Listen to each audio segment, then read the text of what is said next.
এদিকে বিমান ওঠানামার বাফার জোনে মাইলস্টোন স্কুল অ্যান্ড কলেজ করা হয়েছে বলে জানিয়েছে বাংলাদেশ প্ল্যানার্স ইনস্টিটিউট। সকালে সংবাদ সম্মেলনে সংগঠনটি জানায়, যে স্থানটিতে স্কুল হয়েছে সেটি খালি থাকার কথা। এখানে স্কুলের অনুমতি দেয়ায় রাজুক ও বিমান চলাচল কর্তৃপক্ষকে দায়ী করেন তারা।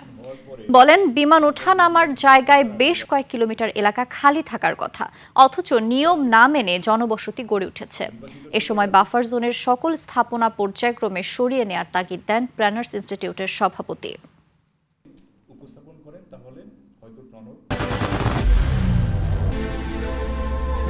I am Ox. যত ধরনের অ্যাসেম্বলি বিল্ডিং আছে, স্কুল আছে, এডুকেশন ইনস্টিটিউশন আছে, সবগুলোকেই এখান থেকে সরাতে হবে। না সরালে ভবিষ্যতে যদি দুর্ঘটনা হয়, আবার এই ধরনের আমাদেরকেও মৃত্যুর মিছিল বাড়বে।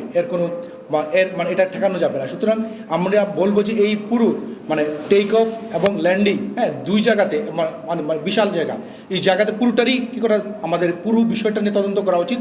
কত ধরনের ব্যর্থ হয়েছে সেই ব্যর্থগুলো অনুসন্ধান করা।